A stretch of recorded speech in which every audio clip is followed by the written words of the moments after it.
garlic, ginger, chamomile. You may be familiar with these herbs, and you might use them in your foods or in a cup of tea. According to an article by Johns Hopkins Medicine in 2020, these plants and other foods like them can be used as medications, as natural medications to treat conditions such as stress, high cholesterol, and even cancer. They don't require a prescription or a visit to the doctor, but they can still give you a lot of health benefits.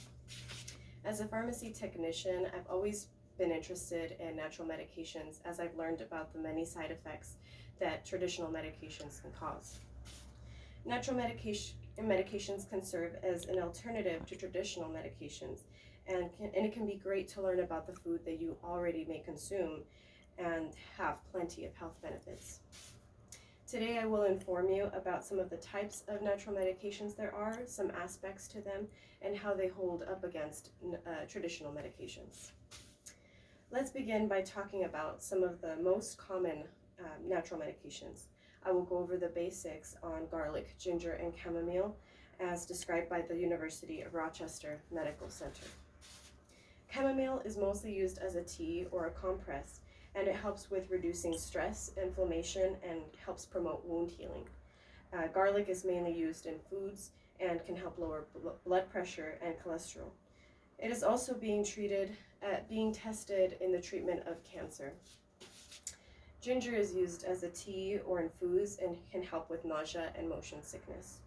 Now that I've gone over some of the most common natural medications, I'd like to discuss some more benefits and downsides to using them. While they are generally safe and easy to find, there are things to watch out for in natural medications. They are not FDA approved because they don't go through the same clinical trials as other over-the-counter and prescription medications.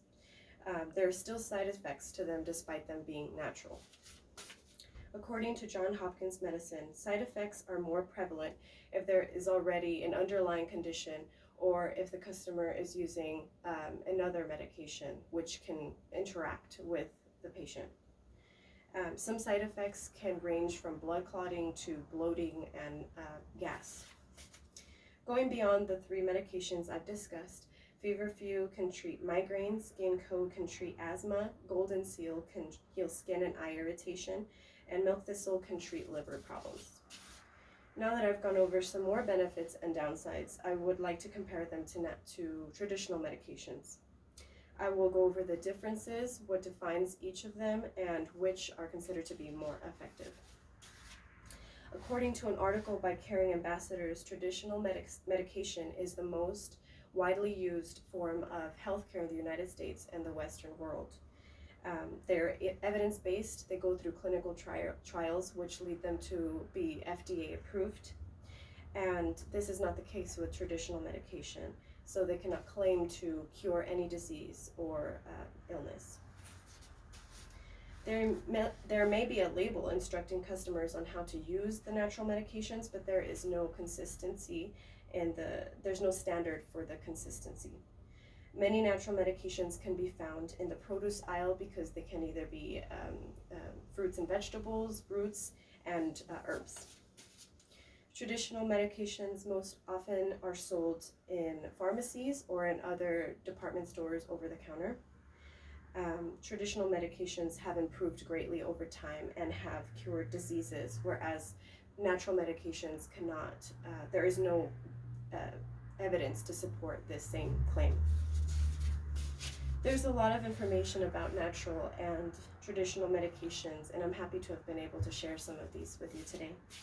Today I covered the types and the uses of natural medications, the benefits and the downsides, the differences, and which are considered to be more trusted between natural and traditional. So thank you for listening today, and don't forget to pick up your headache medication the next time you go through your produce aisle.